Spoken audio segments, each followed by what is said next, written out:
especialmente na pregação da palavra.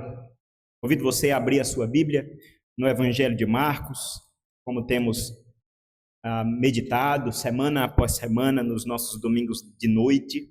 Evangelho de Marcos, e nós hoje meditaremos nos versículos, no capítulo 14, versículo 12 a 21.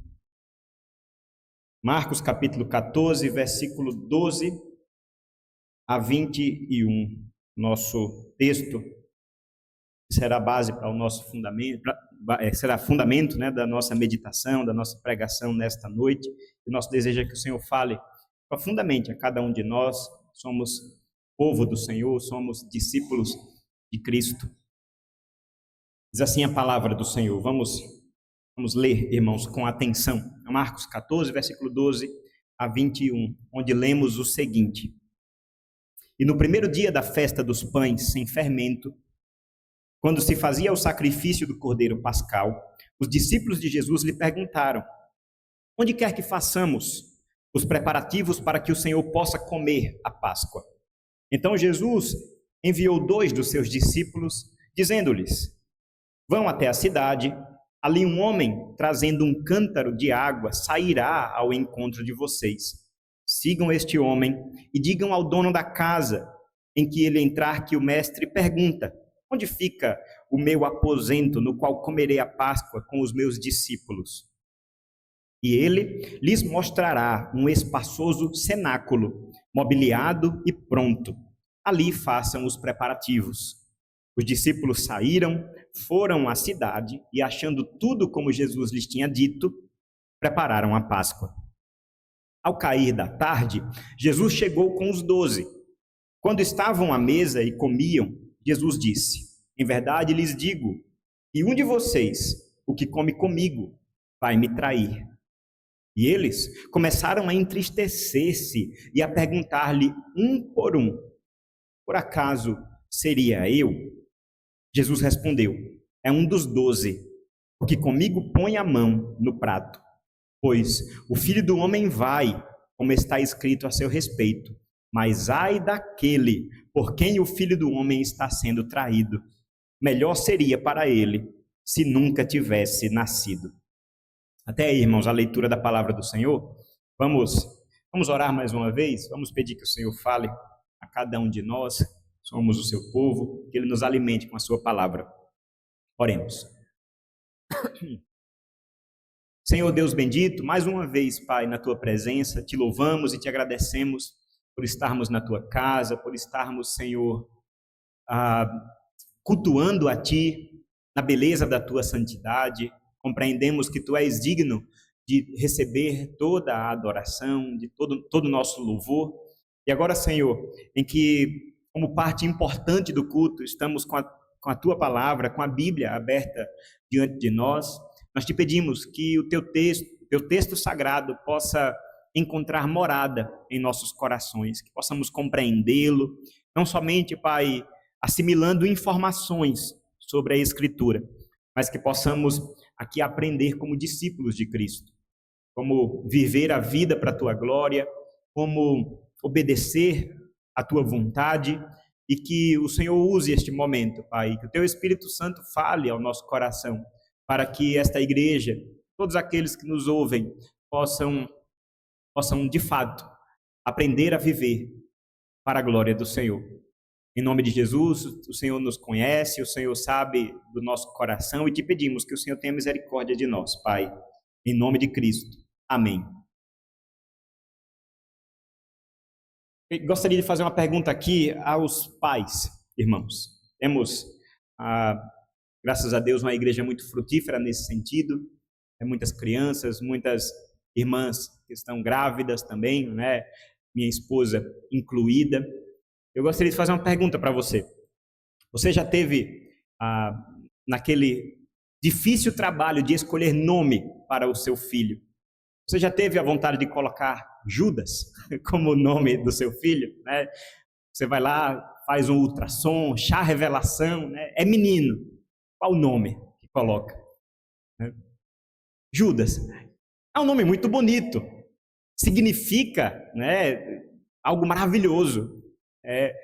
Deus seja louvado. Mas por que nós não vemos Judas andando por aí? Eu tive a curiosidade, de irmãos, de pesquisar no censo, né, nas informações do censo que saiu há algum tempo, alguns meses, acerca dos nomes do nosso país. E eu vi que em todo o Brasil existem cerca de 821 Judas, né? Veja, é claro que no universo como a população brasileira isso é muito pouco, né? Não chega nem a 0,5%.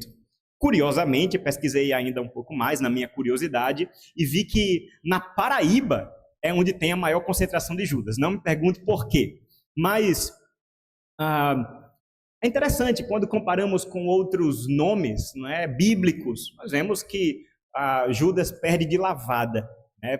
Tive a curiosidade de pesquisar o meu próprio nome, Marcos, é discípulo de Cristo.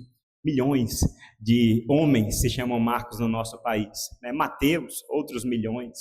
Até Bartolomeu, né? Um apóstolo que, convenhamos, não é um nome tão popular assim, tem os seus 800 mil. E Judas, ali, não chega nem a 1.000 nomes, a 1.000 pessoas que se chamam assim. É claro que isso revela, em primeiro lugar, um importante zelo, né, para que a gente possa escolher nomes sabiamente para os nossos filhos, né?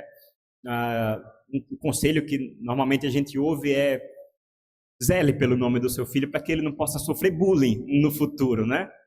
E tudo bem, esse é um ótimo conselho a ser seguido. Mas aquilo que está por trás também dessa repulsa que a gente tem a esse nome é porque ninguém quer ser o traidor. Ninguém quer ser aquele que, pelo menos no nome, foi aquele que foi um grande culpado da morte do Senhor Jesus. Judas Iscariotes, Judas, o traidor. Esse nome carrega essa estigma, essa marca, essa cicatriz, e não é de agora, tá certo? Ao longo da história, esse nome carrega esse peso. Claro que quem sofre com isso é o outro Judas, né? Também apóstolo, também discípulo de Jesus, Judas Tadeu. Coitado, ninguém lembra dele, né? E eu creio que esses 821 homens que tem, não é por causa do Iscariotes, é por causa do outro apóstolo que permaneceu fiel ao Senhor. Num contexto de catolicismo, né, num contexto em que os apóstolos eles têm as suas áreas de atuação, São Judas Tadeu se os irmãos têm essa cultura, o padroeiro das causas impossíveis, das causas perdidas. Curiosamente também é o padroeiro do Flamengo, não sei se tem relação, mas ninguém lembra desse segundo Judas, menos famoso, menos lembrado. Por quê? Os ecos da traição de Judas Iscariotes, eles nos assustam. Ainda hoje servem como um alerta para mim, para você, para todos aqueles que são discípulos de Jesus. E chegamos, veja, meus irmãos, nesse momento do Evangelho de Marcos. Estamos caminhando já há mais de um ano, veja, há mais de um ano nesse Evangelho. Temos caminhado, contemplado o ensino de Cristo, seus milagres, as suas viagens, e agora nós já estamos chegando no fim desse Evangelho. Apenas mais 2 capítulos estão pela frente, terminaremos nos próximos meses, mas é interessante nós vermos que nós chegamos aqui nesse momento em que o traidor é finalmente revelado.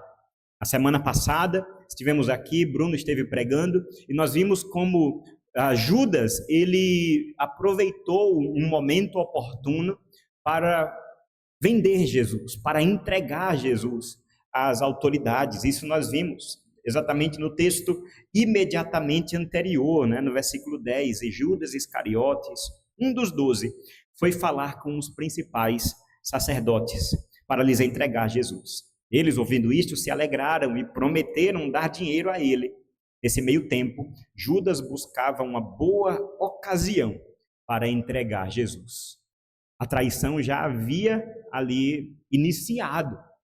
Judas já havia articulado, né, esse plano para entregar Jesus aos principais dos sacerdotes. Estava esperando apenas uma oportunidade. Mas é maravilhoso nós vermos que Jesus ele não está alheio a essa traição. No momento aqui em que será revelada, descortinada a traição diante de todos os discípulos, o Senhor nos mostra que ele continua cuidando do seu povo, continua cuidando da sua igreja, ali representada por aqueles homens simples, muitos deles iletrados, que caminhavam e aprendiam com o Senhor. Ninguém quer ser Judas, ninguém quer ser chamado de traidor, mas o texto de hoje, irmãos, nos ensina bastante acerca de como o Senhor Jesus lida com o pecado no meio da igreja e como muitas vezes eu e você podemos, de certa maneira, tá certo? De certa maneira, trairmos a Cristo. E que isso sirva para nós como um alerta, que isso sirva para nós como uma profunda repreensão. Os irmãos percebam que na minha leitura, né, no texto que nós olhamos aqui, nós começamos com o versículo 12, em uma passagem que aparentemente está desconectada, né? Uma passagem que nós temos uma narrativa apenas. O evangelista Marcos está aqui colocando a história para frente, está dizendo as coisas que aconteceram. Chegou o dia da festa dos pães sem fermento. Mas até aqui, irmãos, nós temos para nós excelentes lições. Por isso, eu gostaria de levá-los a meditar exatamente sobre como Cristo Jesus, ele purifica a igreja, como ele purifica o seu povo, e ele faz isso começando purificando ali o seu colégio, né? A sua turma apostólica, retirando do meio deles aquele que não pertencia ao Senhor, revelando a traição de Judas. Vamos olhar, irmãos, para o texto propriamente dito. Nós vemos no versículo 12, aqui uma informação narrativa, uma informação histórica, que eles estão no primeiro dia da festa dos pães sem fermento. E o evangelista Marcos nos traz essa explicação aqui, quando se fazia o sacrifício do Cordeiro Pascal. Nós lemos antes da pregação, capítulo 12, né, aquela parte do capítulo 12 do livro de Êxodo, aquele momento em que, no contexto da libertação do Egito, o povo de Deus recebe do próprio Senhor as instruções para a celebração da Páscoa, como o presbítero Lucas falou, a primeira Páscoa ali celebrada. E é interessante nós vermos que essa Páscoa, ela é marcada não só por um dia de celebração, mas uma longa semana. É uma semana inteira. Aquele momento da Páscoa, no primeiro dia, em que um cordeiro é imolado, é sacrificado, e depois desfrutado, né, pelas famílias, pelo povo. Mas aquele primeiro momento iniciava uma longa festa chamada de Festa dos Pães Sem Fermento. Uma semana em que o povo de Deus, ele não deveria comer fermento. Nada, em nenhuma receita, em nenhum alimento, especialmente nos pães, nos bolos, o fermento não deveria fazer parte. E aí a gente fica perguntando, né, por quê? Qual é o problema do fermento? Que implicância é essa? Nós já pregamos nessa série e informamos aos irmãos alguma coisa sobre isso, quando falamos daquelas exortações de Jesus, quando ele olha para os discípulos e diz: tenham cuidado com o fermento dos fariseus. Falamos ali acerca do grande problema do fermento. Mas eu vou ser bastante breve aqui em relembrá-los. Aquele contexto, o povo de Israel estava saindo do Egito, estava indo para casa, para a terra prometida, iria se lançar no deserto, onde seria moldado, onde seria ensinado a viver de acordo com a lei do Senhor.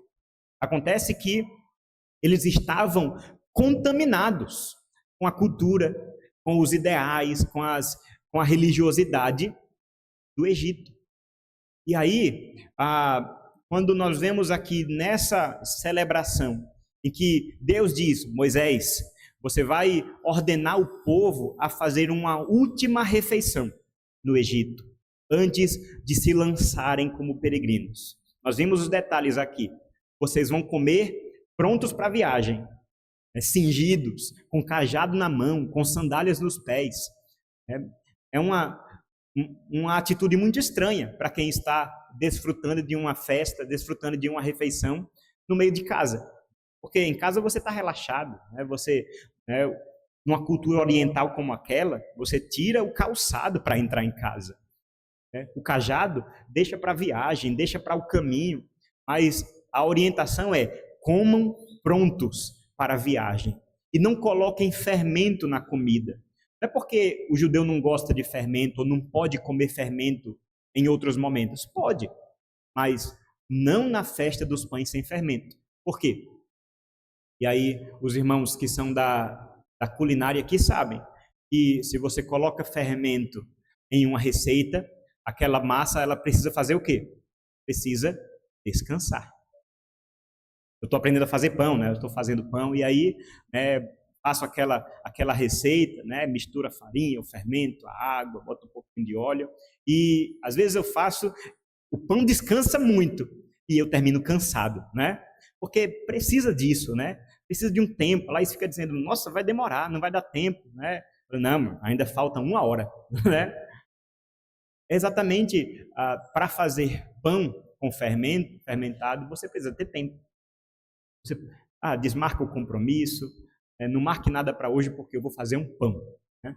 Agora imagine se você tem uma viagem de libertação do Egito para fazer. Não coloque fermento. O fermento, nesse caso, ele aponta para um apego àquela realidade que eles estão vivendo. Não coloque fermento porque quem esperar a massa levedar vai ficar para trás. Essa é a ideia do fermento. Então, a festa dos pães sem fermento, uma semana em que o povo de Israel ele é chamado a não esperar, a não descansar, mas partir, compreender essa verdade de que eles não pertencem ao Egito, mas vão rumo à terra prometida, eles deveriam lembrar. Não é simplesmente não comer fermento pelo fermento, mas é lembrar. Nós precisamos nos purificar dos vícios deste mundo. Nós precisamos nos purificar daquilo que a lama desse mundo impregnou em nossas roupas. Nós precisamos nos purificar do pecado.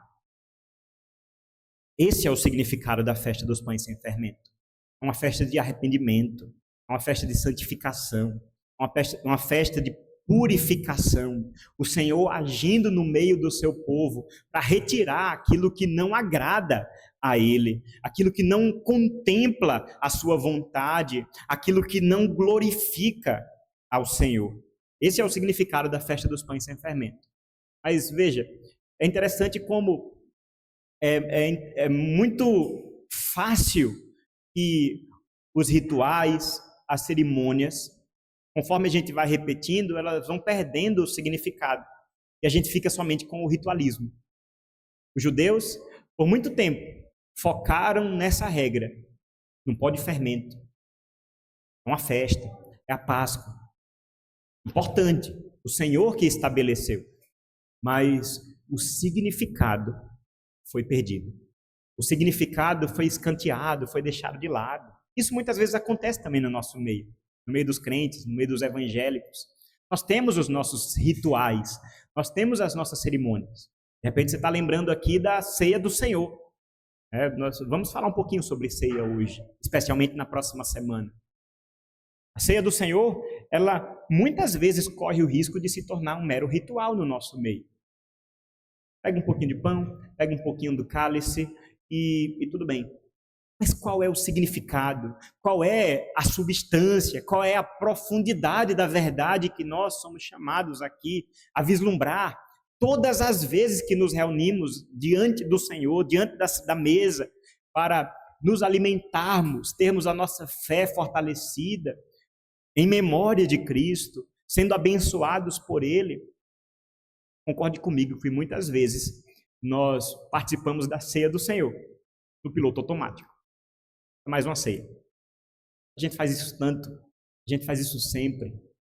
É mais um culto, é mais uma oração, é mais um batismo que nós testemunhamos, é mais uma oferta que eu estou apresentando ao Senhor. Perceba, irmãos, como nós temos essa tendência de esquecermos o significado, esquecermos a substância e ficarmos somente com a casca, ficarmos somente com a aparência, com o mero ritual. E aí hoje Jesus nos ensina que ele não só cumpre o ritual, porque Jesus ele veio para cumprir toda a lei, e ele cumpriu de maneira perfeita. Lembra, Jesus foi circuncidado ao 8º dia, foi apresentado diante do sacerdote como primogênito que era, como todo judeu primogênito era apresentado. Jesus cumpria as suas ofertas, Jesus comparecia ao templo, Jesus celebrava as festas. Certamente essa não foi a única Páscoa que ele celebrou, era algo que ele fazia todos os anos, junto dos seus discípulos, primeiro com seus pais, agora com os seus discípulos. Jesus ele estava cumprindo toda a cerimônia, mas mais do que isso, aqui ele nos mostra como ele cumpre também o significado. Na festa de pães sem fermento, essa festa em que todo judeu é lembrado a se abster do pecado, a se abster da impureza, Jesus está aqui arregaçando as mangas e limpando a sua igreja, ao revelar o fermento que estava no meio dos seus discípulos, ao revelar o impuro, ao revelar o lobo que estava no meio das ovelhas, Judas Iscariotes, o traidor. Quando nós vemos, irmãos, no versículo 12 em diante, nós vemos que nesse dia da festa dos pães sem fermento, os discípulos perguntaram a Jesus: onde é que nós vamos comer? Onde quer que façamos os preparativos para que o Senhor possa comer a Páscoa? Perceba que nós temos aqui um costume. Está chegando a Páscoa, nós vamos observar, nós vamos cumprir. Onde vai ser, Senhor? Jesus é o anfitrião aqui. Jesus é aquele que encabeça essa celebração. Onde o Senhor vai comer a Páscoa? Porque era sempre o líder, né? No contexto familiar, o pai da família, o patriarca que recebia as pessoas para celebrarem a Páscoa. No contexto dos discípulos, esses homens que abandonaram, né? Que deixaram as suas casas, deixaram as suas terras natais para seguir a Cristo, Jesus faz o papel aqui desse grande anfitrião que vai preparar a Páscoa. A pergunta é essa: onde vai ser, Senhor? E aí Jesus envia 2 dos seus discípulos para uma tarefa. Ele diz: vão até a cidade, no versículo 13, vão até a cidade, ali um homem trazendo um cântaro de água sairá ao encontro de vocês. Sigam este homem e digam ao dono da casa em que ele entrar, que o mestre pergunta: onde fica o meu aposento no qual comerei a Páscoa com os meus discípulos? E ele lhes mostrará um espaçoso cenáculo mobiliado e pronto. Ali façam os preparativos. Olha que descrição interessante Jesus deu a essa tarefa que esses 2 discípulos deveriam cumprir. Vocês vão entrar na cidade, provavelmente eles estavam em Betânia, uma outra cidade, uma pequena vila próxima a Jerusalém. E ali Jesus diz: vocês vão entrar na cidade, em Jerusalém, vão encontrar um homem que está carregando um cântaro de água, né? Muito específico, né? Um cântaro de água, e vocês vão seguindo ele vai entrar numa casa e você vai perguntar para o dono da casa: onde é que está o aposento que o mestre vai comer a Páscoa?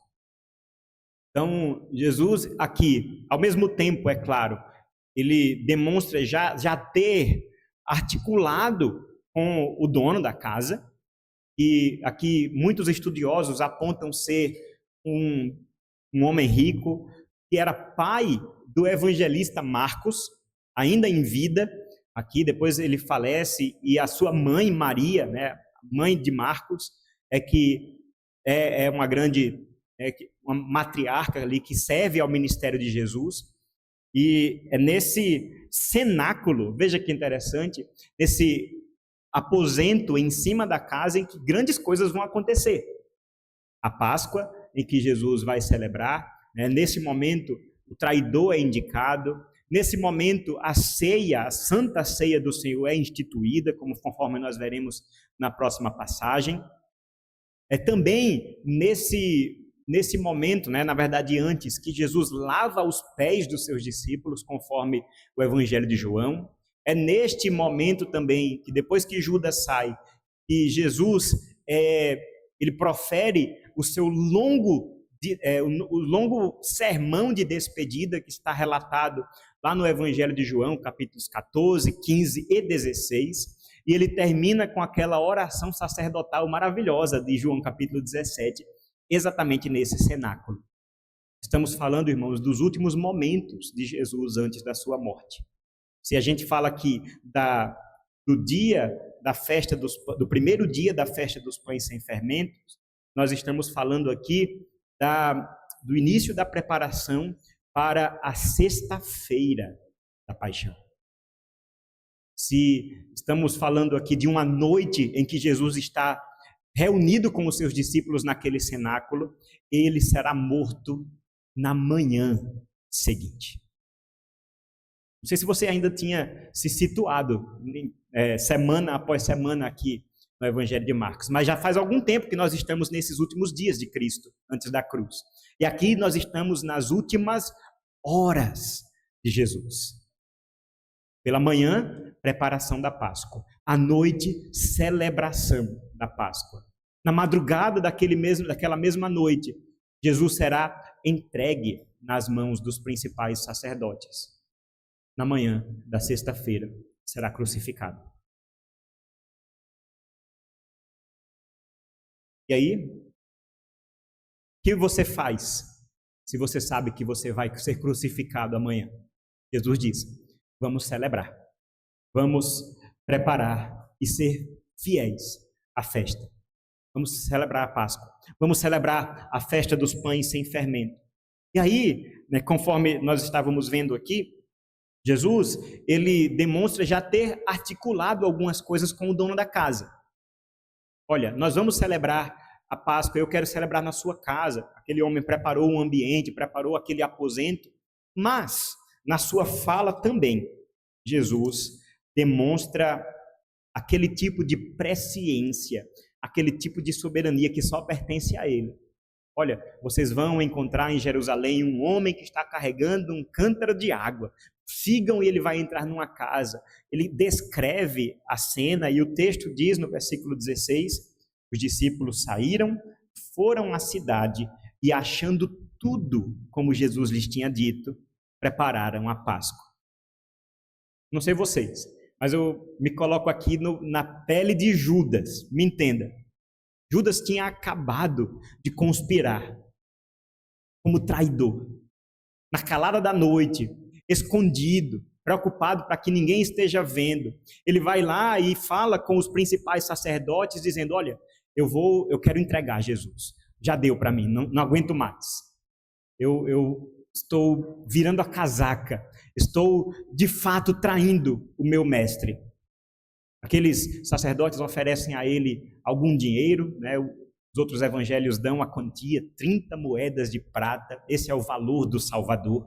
E aí Judas fica com aquele dinheiro e procurando apenas uma brecha, uma oportunidade para vender, né? Para entregar de fato a Jesus, para dizer: olha, ele está aqui, nesse lugar, isolado, sozinho, venham a esse momento, venham neste lugar que vocês vão poder pegá-lo sem dificuldade, sem que o povo fique em cima, sem que haja uma revolta, porque as pessoas adoravam a Jesus.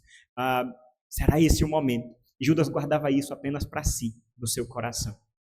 E aí Jesus, casualmente, começa a falar sobre detalhes de uma cidade vizinha. Vocês vão fazer isso, vão encontrar tal pessoa, vocês vão encontrar essa casa. Eu fico imaginando o coração de Judas tremendo. Eu estou escondendo, mas esse homem é conhecedor de todas as coisas. Eu estou aqui maquinando na profundeza do meu coração, escondendo até dos meus colegas discípulos, mas eu estou traindo aquele que sonda as profundezas dos corações dos homens, aquele que é o Deus encarnado, aquele que sabe de todas as coisas. Eu fico imaginando que cada detalhe que Jesus revelava sobre esse simples plano de preparação da Páscoa fazia o coração de Judas tremer. E aqui, irmãos, fica essa verdade para nós. Nós estamos falando sobre como Jesus purifica a sua igreja, como ele se livra do fermento da igreja. Eu quero dizer para nós, irmãos, que sirva para nós como um grande alerta. E ai de mim, porque a minha oração é que o Senhor tenha misericórdia de mim, porque não há traição a Cristo que ele não conheça. Não há pecado, não há revolta, não há rebelião em nosso coração ao nosso Senhor que fique escondido aos olhos do Senhor Jesus. Judas podia estar se achando a pessoa mais maquinadora, inteligente, ardilosa, mas Jesus, desde o princípio, desde aquele momento em que, reunido ali ainda na Galileia, ele escolheu os seus apóstolos, ele já sabia quem seria o traidor. E ele chama Judas Iscariotes. Eu fico imaginando como o Senhor Jesus caminha esses 3 anos, cuidando daquele que seria o traidor. Irmãos, Jesus aqui ele mostra a sua soberania sobre a igreja. Ele mostra que ele é o dono. Ele mostra que ele é o Senhor da igreja, o Senhor daqueles que se reúnem ao seu redor. E é exatamente sobre isso que nós vemos aqui no versículo 18. Quando eles já estão no cenáculo, estão reunidos. No versículo 17 nós lemos: ao cair da tarde, Jesus chegou com os 12.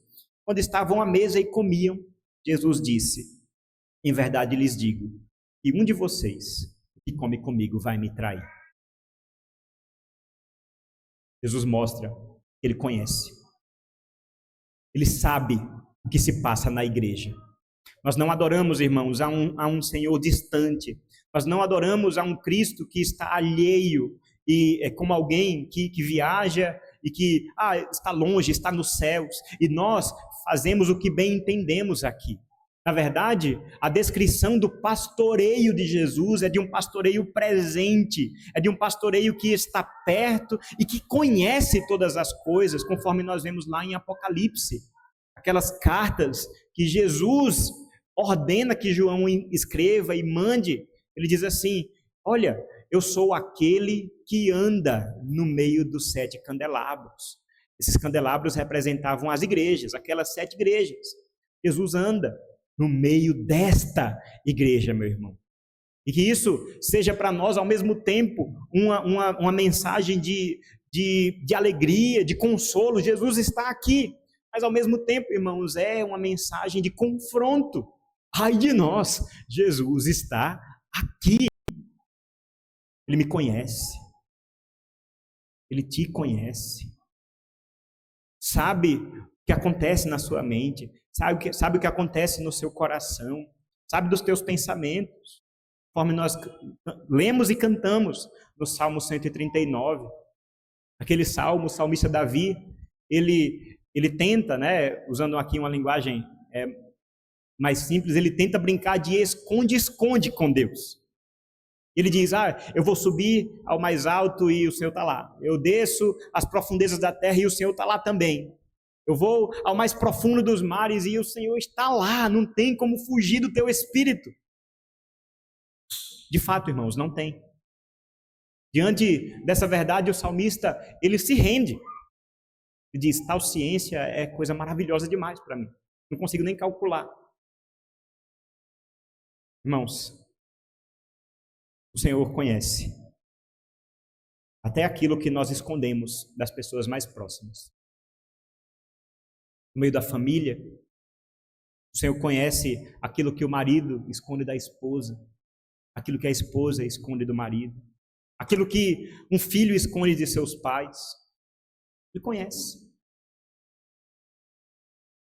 Isso, irmãos, possa ao mesmo tempo nos encher de temor, mas que nos coloque também a pergunta: o que faremos com essa verdade? Isso é para nós uma fonte de desespero, porque para Judas certamente foi. Nós sabemos o fim da história.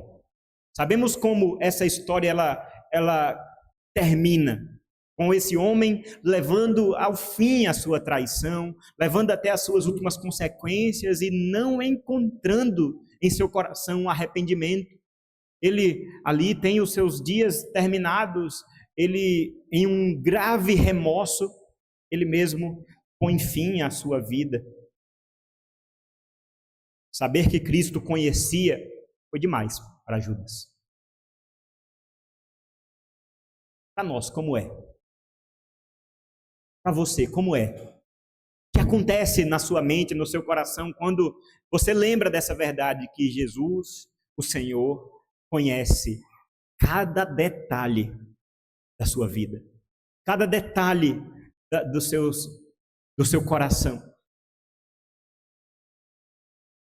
A minha oração diante do Senhor é que Ele me ensine a tornar isso para mim uma motivação para que eu possa me quebrantar aos seus pés. Perceba como Judas deveria ter feito. Senhor, eu me arrependo. Mas ele não fez isso. O Senhor Jesus, irmãos, está aqui mostrando o seu senhorio sobre a igreja. Está mostrando que os seus discípulos pertenciam a ele. E assim ele mesmo diz, com severidade, com solenidade, em verdade lhes digo, que um de vocês vai me trair. Não há, irmãos, e essa é a primeira verdade, não há pecado, não há traição, por mais escondida que esteja, que Cristo não conheça.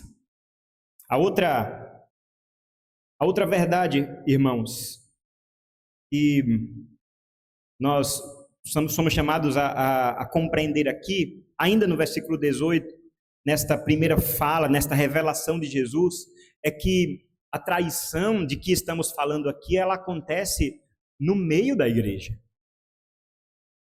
Jesus está ali reunido com os seus discípulos. Não é gente de fora. Não são os fariseus que vimos muito, né? O tempo todo o ministério de Jesus estavam sempre ali como uma pedra no sapato de Jesus. Não é dos fariseus que Jesus está falando. Não é dos saduceus.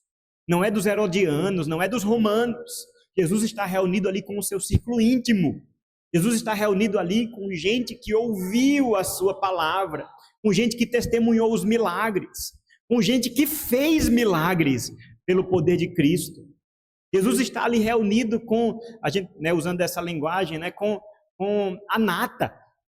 São os discípulos. Muita gente seguia Jesus, mas ele tinha ali um cuidado especial com esses 12 homens, que teriam um papel importante no futuro. Eles continuariam a pregação do Evangelho, seriam usados como instrumentos de Deus para fundamentar a pregação.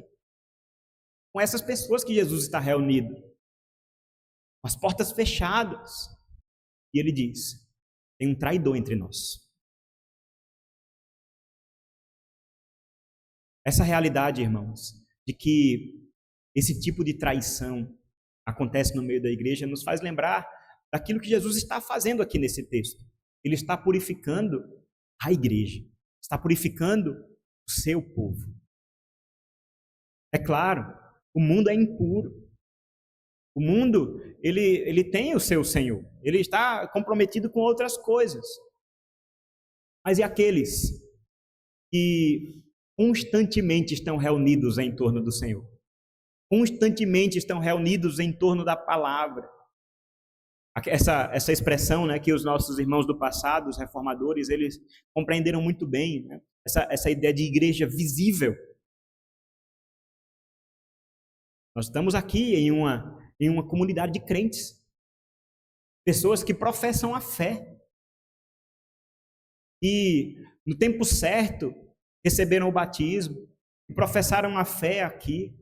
na frente ou em outro lugar, mas crentes.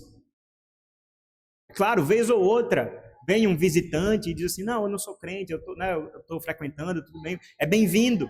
Mas a membresia da igreja, esses que nós chamamos de, são os crentes, a membresia da igreja visível do Senhor, nós devemos compreender que esses experimentam de grandes privilégios. São aqueles que têm contato com o culto, são aqueles que têm contato com a pregação, são aqueles que têm contato com o meio de graça, participam da ceia do Senhor, receberam o selo do batismo. Eles estão desfrutando desses benefícios. Assim como Judas. Judas não deve ser pintado muitas vezes como um grande vilão, né? Como se ele sempre fosse um excluído no meio dos apóstolos, como sempre fosse alguém que claramente ao olhar diz assim, não, esse cara com certeza, ele não pertence a nós. Não, irmãos, qualquer pessoa que olhasse os homens que seguiam a Jesus, não veria distinção nenhuma. Judas estava no meio deles. Certa vez eu estava vendo, né, um desenho antigo, né, sobre Jesus, o ministério de Jesus, e estava lá, né, Jesus escolhendo os discípulos, e aí vem Pedro, vem Mateus, e aí aqueles homens, né, todos com cara de bonzinho, e aí Jesus fala, e Judas Iscariotes, aí vem um homem vestido de preto, né, com a sobrancelha pontuda. Não era assim. É como se quisesse dizer, claramente ele está no lugar errado. Mas não, irmãos. Judas parecia crente. Falava como crente. Parecido com Pedro, parecido com João. Servo, trabalhava, tinha o seu papel. O texto nos diz que ele era aquele que cuidava da bolsa, dos recursos. Veja que importante. Como Judas é necessário na obra do Senhor. Como Judas, de repente, cumpriu o seu papel. Como Judas era zeloso, como nós vimos na semana passada. Aquela mulher que quebra aquele cântaro, aquele jarro, né, e derrama um perfume caríssimo aos pés de Cristo, na cabeça de Cristo. E aí Judas diz, Senhor, a gente poderia vender esse perfume e entregar aos pobres. Veja como Judas está pensando no macro, né, está pensando na estratégia. A gente pode alcançar mais gente. A gente pode abençoar, né? Vamos fazer aqui um grande mutirão para abençoar mais pessoas. Judas poderia enganar muita gente. Jesus está aqui nos afirmando isso, irmão. Ele diz, em verdade lhes digo, que um de vocês vai me trair. Mas na frente, quando Jesus ele vai responder e ele diz, versículo 20, é um dos 12, o que comigo põe a mão no prato. O que significa isso? Aquele que comigo põe a mão no prato. Muita gente pensa que essa é uma forma de Jesus indicar quem é que está traindo, né? Como se tivesse só um pratinho e aí Judas e Jesus estão ali um do lado do outro e comendo do mesmo prato. Mas a ideia aqui não é essa. A ideia é que, assim como eu pude testemunhar lá na minha viagem missionária a Guiné-Bissau, eu tive esse privilégio de estar lá no ano de 2018, e lá eu pude participar de momentos como esse, né? A cultura daqueles nossos irmãos lá, né? Programação da igreja, estávamos lá, e eu percebia que eles adoravam comer em grandes pratos assim, em que 4, 5, 6 pessoas se reuniam e todos comiam de um grande prato no meio deles. E isso não é por necessidade, não é porque tinha o prato individual. Né? Perguntava, você vai querer o pequeno? E aí eu, como, né, brasileiro, ocidental, dizia, sim, né, vou comer pouco. Né? Eu pegava o prato pequeno, botava o meu e comia. Mas aí eu percebi que eles olhavam um para o outro e falavam, vamos dividir? E vamos, tudo certo. Então juntava esses cinco rapazes, pegavam um prato desse tamanho, botava a comida de todo mundo e cada um comia no seu cantinho, desfrutando deste momento de comunhão. É sobre isso que Jesus está falando aqui. Naquela refeição, naquela ceia, e que eles estavam desfrutando deste momento, Jesus estava ali com grandes pratos e todos estavam comendo do prato. Todos estavam comendo daquela refeição, de uma mesma refeição, celebrando uma confraternização, celebrando aquele momento de unidade. E isso Jesus fala para aumentar ainda mais a culpa e a tragédia da traição. Eu vou ser traído por uma pessoa que come comigo. O traidor, ele não só está aqui, mas ele desfruta desse momento de comunhão. Ser traído, irmãos, é terrível, porque nós somos traídos por quem tem a confiança da gente. E quão grave pecado é trair a confiança do Senhor Jesus.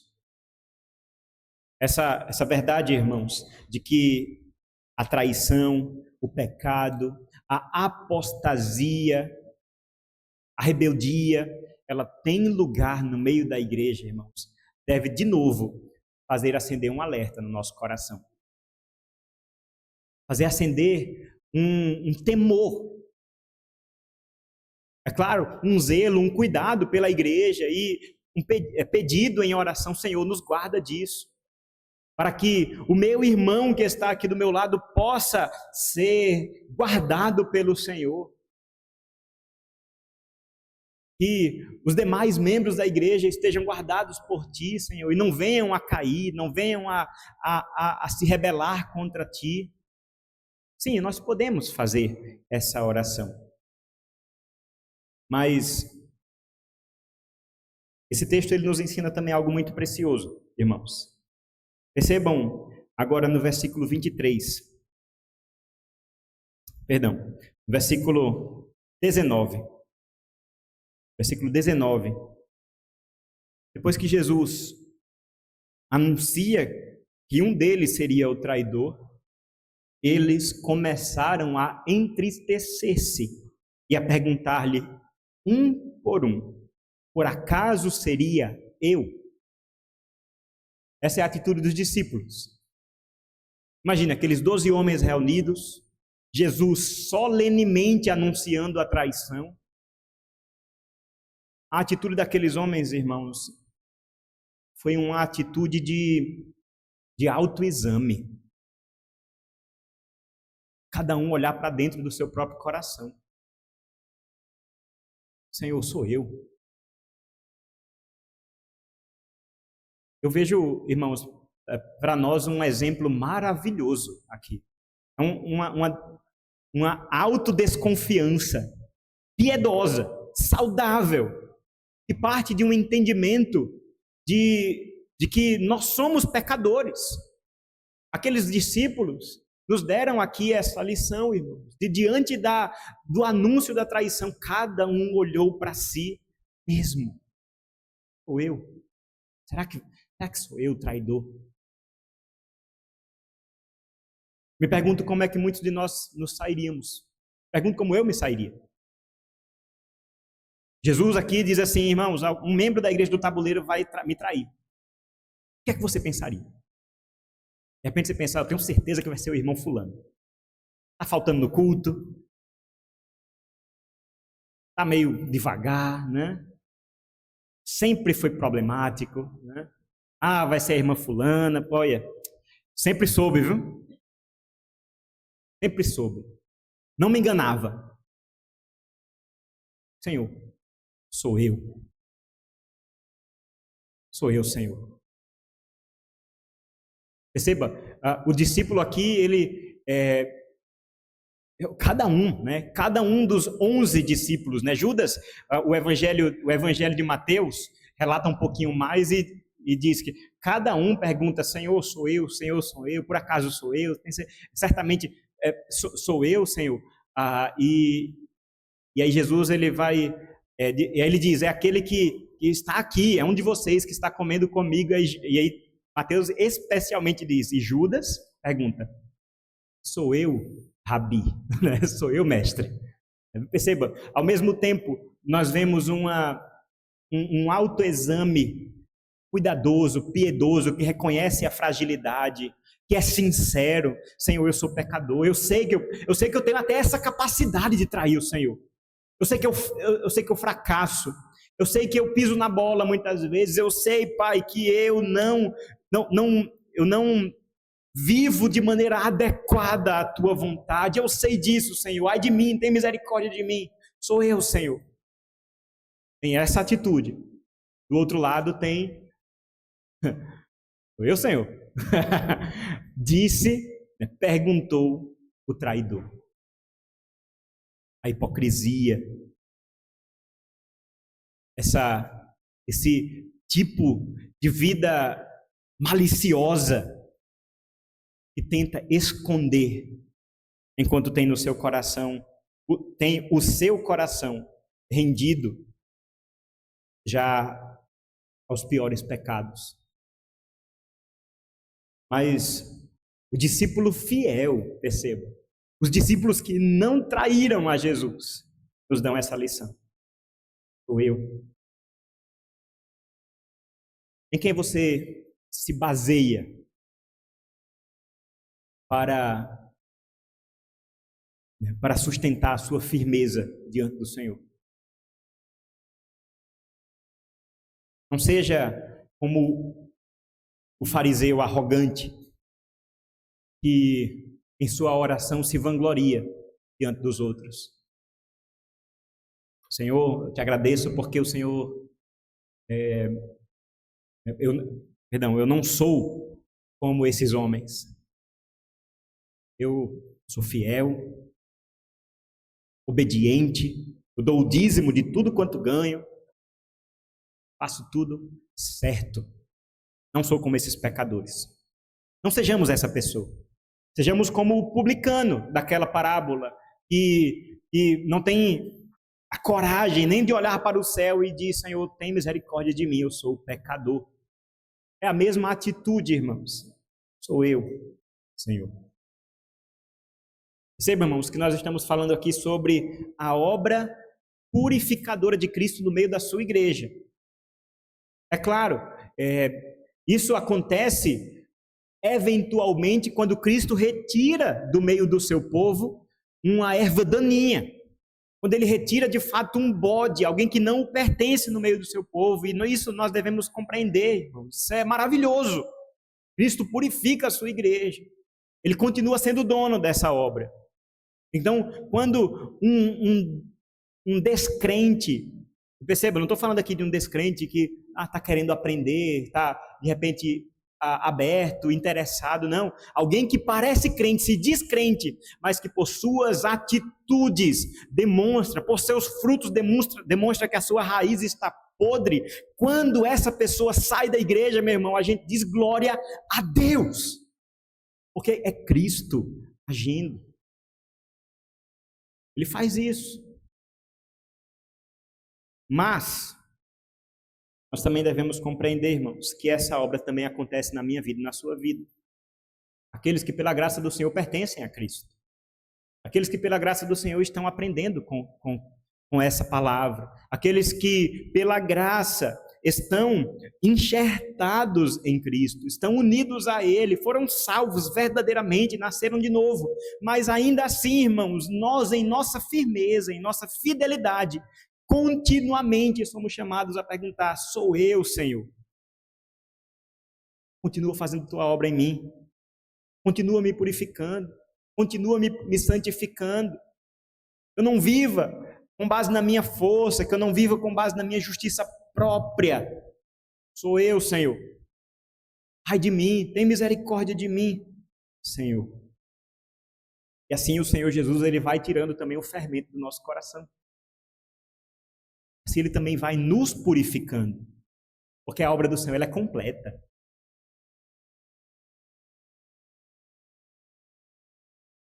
Nós lembramos do salmista Davi, de novo,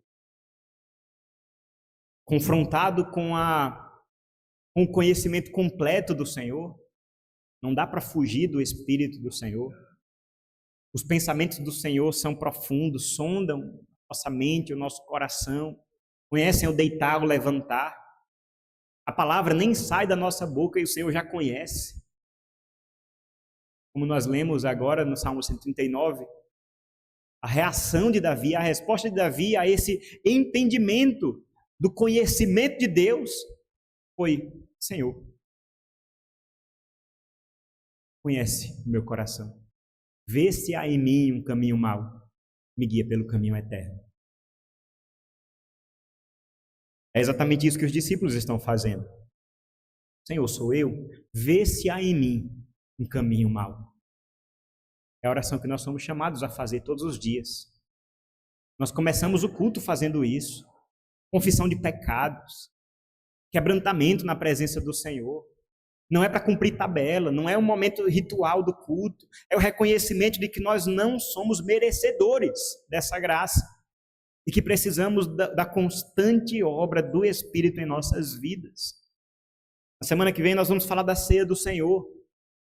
Esse momento é um momento de preparação da ceia. A próxima passagem é a instituição deste momento importante na vida da igreja. Jesus está aqui chamando os discípulos a um autoexame. Assim como o apóstolo Paulo, em 1 Coríntios capítulo 11, diz: examine-se o homem a si mesmo, e assim coma do pão e beba do cálice. Veja como esse autoexame deve ser algo recorrente na vida do crente. Não bata no seu peito e diga que você é bom. Não bata no seu peito e diga que você está imune aos pecados. Não se orgulhe a ponto de dizer: isso nunca vai acontecer comigo. Aprenda com os discípulos do Senhor. Pergunte: sou eu, Senhor? E finalmente, irmãos, nós vemos agora a conclusão dessa passagem. O Senhor Jesus purificando a sua igreja, fazendo isso, denunciando o traidor.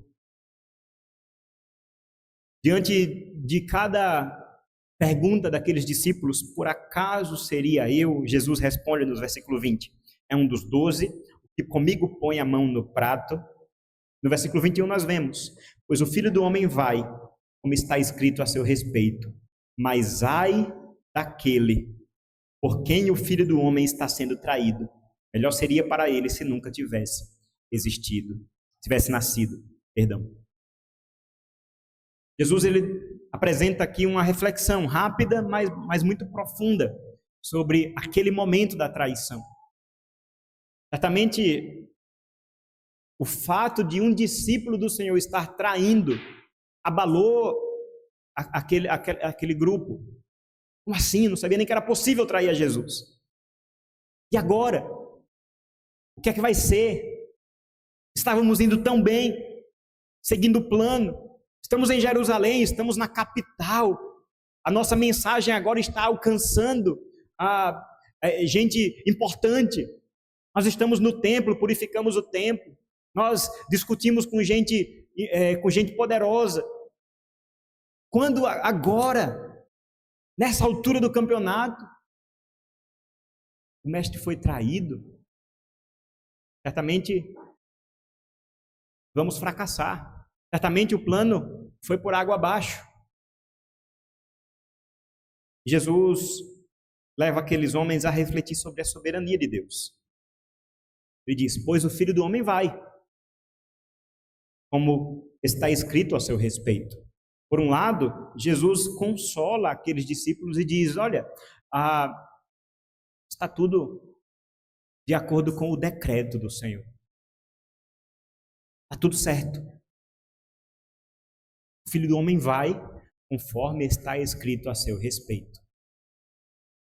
O Senhor Jesus já tem já algumas passagens anunciado a sua morte, o seu sofrimento, a sua ressurreição. Já tem dito àqueles homens que é necessário que seja assim. E agora Jesus dá essa informação, essa revelação maravilhosa. Essa traição, até isso, não está longe, não está fora do desígnio, do propósito eterno. Diante dessa verdade, certamente você já ouviu algo do tipo. Muitos olham para Judas e dizem: na verdade, Judas então fez apenas o que era para fazer. Tem, né, alguns anos, no passado já, acho que tem mais de 10 anos, explodiu aí na imprensa um evangelho de Judas, né, que foi encontrado, um evangelho apócrifo, claro, falsificado. A ideia daquele evangelho era retratar, era pintar Judas como, na verdade, o mais fiel discípulo de Jesus. Aquele que teve que sujar as mãos, mas cumpriu o plano. Certamente você já deve ter ouvido algo do tipo. E num sentido nós devemos dizer, sim, é claro, Judas, ele está cumprindo aquilo que já foi decretado pelo Senhor em sua soberania. A palavra do Senhor não deixa dúvida em relação a isso. Jesus está aqui dizendo, o Filho do Homem vai, como está escrito a seu respeito. E ele nos leva aqui ao Salmo 41, versículo 9. Eu gostaria que colocássemos aqui, Salmo 41, versículo 9. Quando nós lemos, até o meu amigo íntimo em quem eu confiava, que comia do meu pão, olha a linguagem, levantou contra mim o seu calcanhar. O Senhor Jesus nos leva a refletir nesse salmo como um salmo messiânico, que se cumpre agora na traição. Sim, é claro, a traição de Judas faz parte do plano do Senhor, faz parte do plano soberano, daquele que faz todas as coisas de acordo com a sua vontade. Nesse sentido, Jesus não foi pego de surpresa. Nesse sentido, a traição de Judas não foi um grande acidente que colocou a perder o plano da redenção. Está tudo no decreto. Mas, meus irmãos, e como calvinistas, nós podemos encontrar essa verdade. A soberania de Deus não anula de maneira nenhuma a responsabilidade humana. E aí nós vemos exatamente isso expresso aqui nesse texto. O Filho do Homem vai, como está escrito a seu respeito, mas ai daquele por quem o Filho do Homem está sendo traído. Soberania de Deus, o Filho do Homem vai ser traído. Está escrito, está determinado.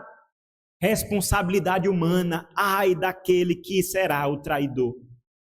Essas duas verdades, irmãos, elas não se anulam, elas não se confrontam, na verdade elas estão conciliadas na revelação bíblica. Acontece aqui, acontece lá em Atos, quando Pedro, pregando ali depois do Pentecoste, aos judeus, ele diz, olha, a esse Jesus, homem aprovado por Deus, com milagres, com maravilhas, a esse Jesus vocês crucificaram de acordo com o desígnio. Mas a esse Jesus, Deus o fez Senhor e Cristo. Então, o que nós temos na Escritura, e especialmente no que diz respeito à obra de Jesus, é Jesus cumpre o decreto do Senhor, o decreto eterno. Mas que pecado terrível é trair a Cristo. Que pecado terrível é crucificar a Jesus. Que pecado terrível é dizer crucifica-o. Que pecado terrível é escolher Barrabás no lugar do Senhor Jesus. Irmãos, quando compreendemos a obra de Cristo ao purificar a sua igreja, nós somos chamados também a reconhecer a nossa responsabilidade. O nosso pecado entra na nossa conta. Se não fosse a graça do Senhor, ao nos salvar em Cristo Jesus, imerecidamente, nós seríamos condenados pelos nossos pecados. Não coloque a culpa do seu pecado em Cristo. Já estava escrito. Deus não é soberano? Ele sabia que eu ia pecar. Deus não é soberano? Ele não é presciente? Não tenho nem o que fazer. Não é essa a realidade que a palavra do Senhor nos afirma. Não é essa realidade nem que é pregada pelo calvinismo, né, como muitos afirmam por aí. O calvinismo, essa crença na predestinação, a crença na soberania de Deus, né, dos decretos eternos do Senhor, nos transformam em robôs, em marionetes. Não. A palavra do Senhor é muito clara em relação a isso. Judas é totalmente responsável pelo seu pecado de traição. Isso também nos leva a compreender a nossa responsabilidade. E como responsáveis por nossos atos. Que um dia seremos julgados por nossas obras. E possamos hoje mesmo buscar arrependimento. Aquilo que Judas não teve a oportunidade de fazer. Porque não pertencia ao Senhor. Mas se nós pertencemos a Ele, se nós somos ovelhas e não bodes, se nós somos membros da igreja de Cristo, somos eleitos, nascidos de novo, adotados como filhos, se nós estamos sendo santificados pelo Espírito e cremos que seremos glorificados pelo Senhor, hoje é o tempo de reconhecer o arrependimento. Hoje é o tempo de rasgarmos as nossas roupas. Hoje é o tempo de reconhecer a nossa culpa. E vislumbrarmos em nós, em nossa vida, na nossa igreja e em todo mundo, em todo o povo de Cristo espalhado em todo mundo, essa obra maravilhosa. O Senhor Jesus ainda hoje purifica o seu povo. Ainda hoje purifica o seu coração. Ainda hoje vai te transformando de glória em glória, retirando a cada dia o fermento que significa o apego a este mundo. A cada dia Ele vai te purificando, te santificando, te fazendo mais parecido com Ele mesmo, para que nós, eu e você, não sejamos mais parecidos com Judas. Esse não pode ser o nosso nome, mas certamente seria a nossa condição, se Jesus Cristo não tivesse nos alcançado em graça. Jesus olharia para nós e diria: você é um traidor. Porque era exatamente assim que nós éramos. Porque estávamos mortos em nossos delitos e pecados. Pela graça, nós fomos salvos. E certamente, irmãos, isso não vem de nós. Vamos orar? Senhor, muito obrigado, Pai, por Tua palavra. Muito obrigado, Senhor, porque o Senhor nos confronta hoje, Senhor. Nos fala sobre esta obra que o Senhor está fazendo de purificar a Tua igreja, Senhor. O Senhor conhece o nosso coração, sabe como cada um de nós está aqui nesta noite. Conhece o que fazemos, o que pensamos, o que planejamos. Até aquilo, Pai, que fazemos questão de não fazer aparecer. Até as pessoas que convivem conosco no mesmo lar.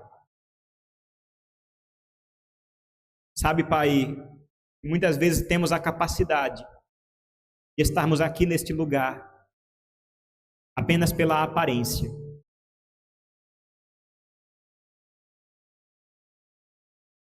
Te pedimos, Pai, que o Senhor coloque em nosso coração esse temor a Ti. O Senhor conhece quem nós somos, conhece os nossos pecados. Mas te pedimos, Pai, que não possamos seguir pelo caminho do desespero, mas que possamos correr para a cruz de Cristo. Assim como os discípulos, possamos olhar para nós mesmos e diante do Senhor perguntar: sou eu, Senhor? Vê se há em nós um caminho mau. Nos purifica, nos perdoa e nos guia pelo caminho eterno, Senhor. Nos livra apenas do sentimento de arrependimento, nos livra apenas da tristeza,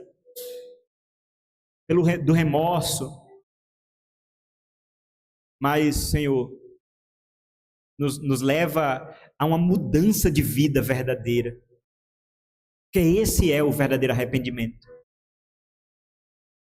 Faz a tua obra em nós, Senhor. Esse é o nosso pedido.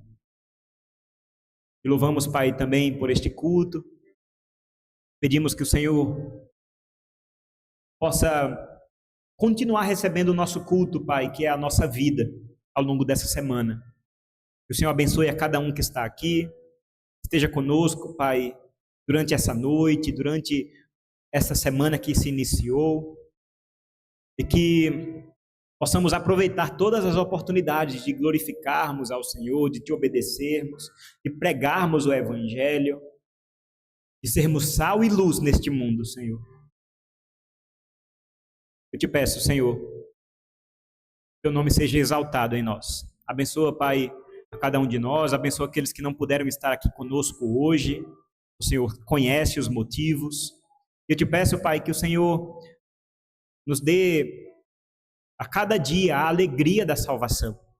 Nos dê a cada dia, Senhor, a gratidão, o entendimento do grande privilégio que é pertencermos a Ti. Que o Senhor nos livre do mal, nos livre das tentações, nos livre do pecado, Senhor, para a glória do Teu santo nome. Em nome de Jesus. Recebam a bênção, irmãos. Que a graça e a paz do Senhor e Salvador Jesus Cristo, que o amor de Deus, o nosso bondoso Pai, que a comunhão e a consolação do Espírito Santo estejam sobre todos vocês, sobre toda a Igreja de Cristo, em toda a terra, hoje e para todo sempre.